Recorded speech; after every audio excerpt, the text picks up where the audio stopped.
Desde los primeros siglos del cristianismo han existido preguntas que resuenan en el corazón del creyente con una fuerza silenciosa pero persistente. ¿Y si no todo lo que Jesús enseñó quedó registrado en los textos que hoy leemos? ¿Y si algunas de sus palabras más profundas fueron consideradas demasiado incómodas para ser preservadas? ¿Puede existir un mensaje del Maestro que haya sido ocultado no por falta de fe, sino por exceso de poder? Estas preguntas no buscan destruir la fe, sino llevarla a un nivel más hondo, allí donde el alma se atreve a escuchar sin miedo. En los evangelios canónicos, conocemos a Tomás como el discípulo que dudó, aquel que necesitó tocar las llagas para creer. Pero, ¿es esa la imagen completa? ¿O es apenas una sombra proyectada por la historia oficial? En medio de estas interrogantes, emerge un nombre que ha sido susurrado más que proclamado, un texto enterrado y rescatado del silencio, una memoria que desafía los límites de lo establecido, el Evangelio perdido de Tomás. Para comprender este misterio, es necesario regresar a las raíces, al tiempo en que la fe cristiana aún no estaba definida por concilios ni estructuras imperiales.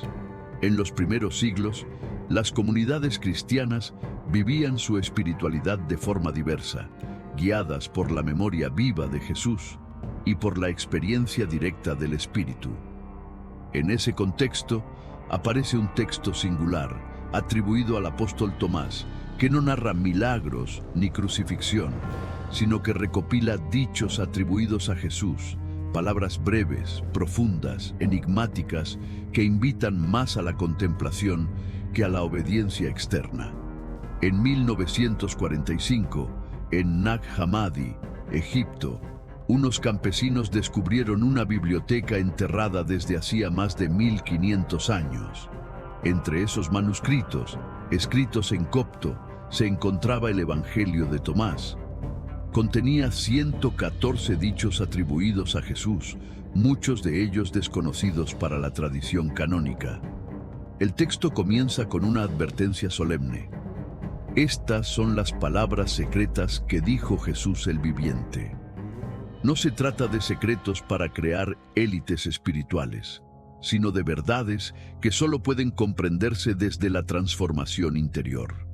A diferencia de los evangelios de Mateo, Marcos, Lucas y Juan, este texto no presenta a Jesús como un mediador distante entre Dios y los hombres, sino como un revelador que despierta en cada ser humano la conciencia de lo divino. Repite una idea que resulta profundamente bíblica y al mismo tiempo radical. El reino de Dios no vendrá con señales visibles, porque ya está dentro de vosotros. Esta afirmación recuerda las palabras del Evangelio de Lucas, cuando Jesús dice que el reino no está aquí ni allá, sino en medio de ustedes. Tomás lleva esta enseñanza hasta sus últimas consecuencias espirituales. Uno de los dichos más reveladores afirma: «Yo soy la luz que está sobre todas las cosas. Yo soy el todo emanó de mí y el todo llegó hasta mí. Partid un madero y allí estoy. Levantad una piedra y me encontraréis allí». Esta declaración no niega la encarnación histórica de Jesús, sino que la expande, mostrando que la presencia de Dios no está confinada a un templo, a un rito o a una institución, sino que impregna toda la creación. Es una visión que conecta profundamente con el prólogo del Evangelio de Juan.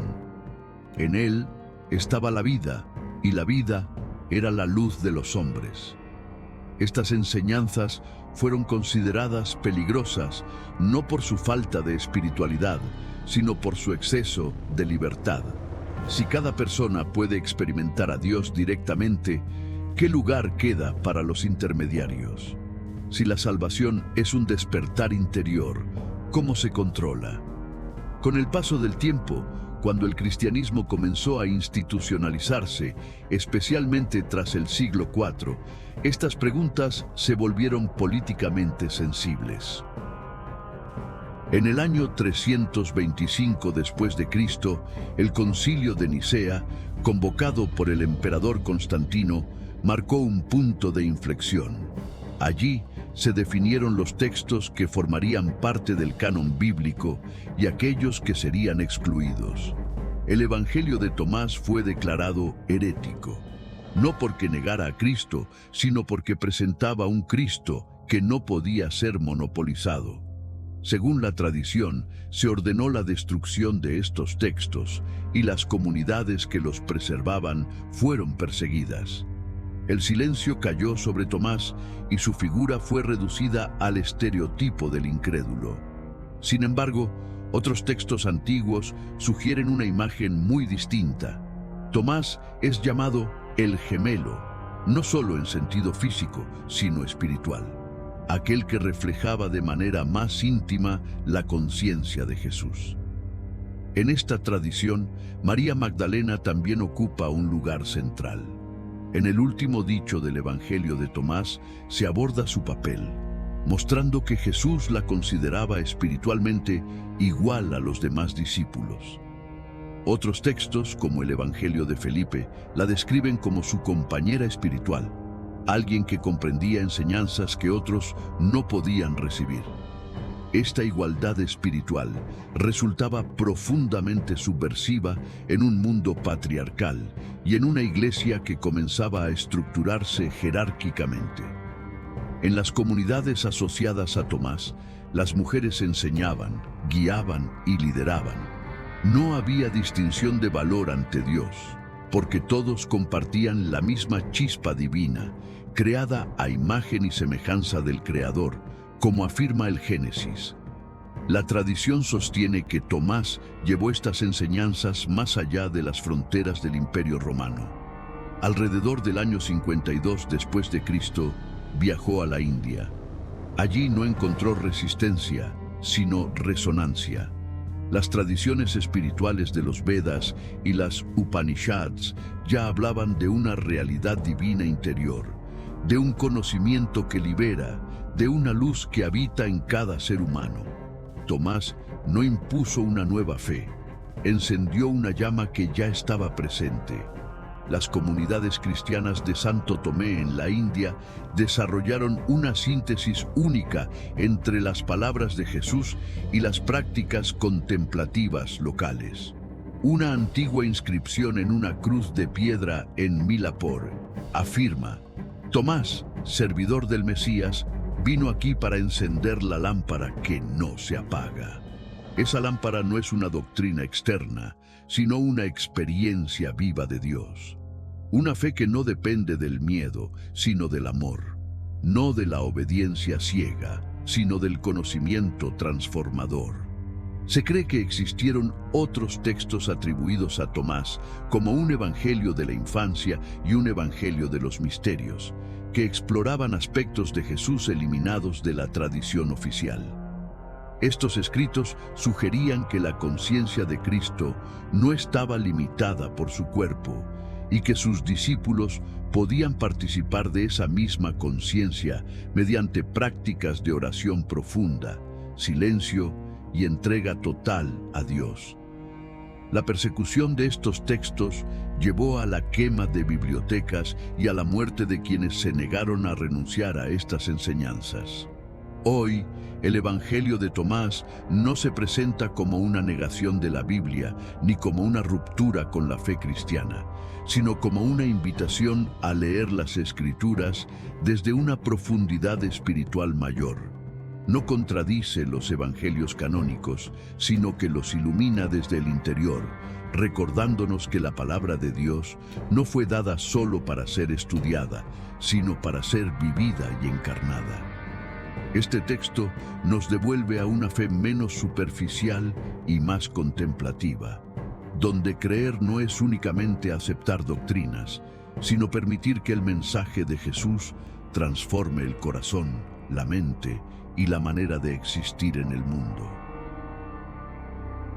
El Evangelio de Tomás insiste en una verdad que recorre toda la narrativa bíblica.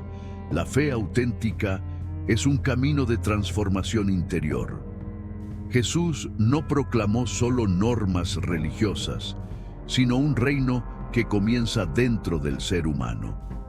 Desde los profetas hasta las cartas apostólicas, la Escritura afirma que Dios desea habitar en el corazón del hombre, no únicamente en templos construidos por manos humanas. Este Evangelio confronta al creyente con una pregunta decisiva. ¿Buscamos a Dios solo en lo externo, en rituales y estructuras visibles, o estamos dispuestos a encontrarlo en lo más profundo del alma, donde el Espíritu habla en silencio y verdad? Cuando Jesús declara, "El que tenga oídos para oír, que oiga", llama a una escucha espiritual, no solo auditiva. Es una invitación a despertar, a abrir el entendimiento interior y a recibir una palabra que exige conversión y responsabilidad personal. Tal vez el Evangelio de Tomás no fue perdido, sino resguardado por el tiempo, esperando una humanidad capaz de escucharlo sin miedo. Como una semilla enterrada, aguardó el momento propicio para germinar, recordándonos que el mensaje de Cristo no se agota en el pasado, sino que sigue llamando hoy a una fe viva, consciente y profundamente transformadora. Si este estudio sobre el Evangelio perdido de Tomás te ha inspirado, no olvides suscribirte a nuestro canal y activar las notificaciones para recibir más contenido sobre la Biblia, crecimiento espiritual y enseñanzas de Jesús. Aquí encontrarás reflexiones sobre la vida cristiana, narrativas sagradas y parábolas bíblicas. Únete a nuestra comunidad de seguidores de Cristo mientras exploramos juntos los significados bíblicos y descubrimos nuevas lecciones de vida cristiana. Comparte este video y ayúdanos a difundir la palabra de Dios.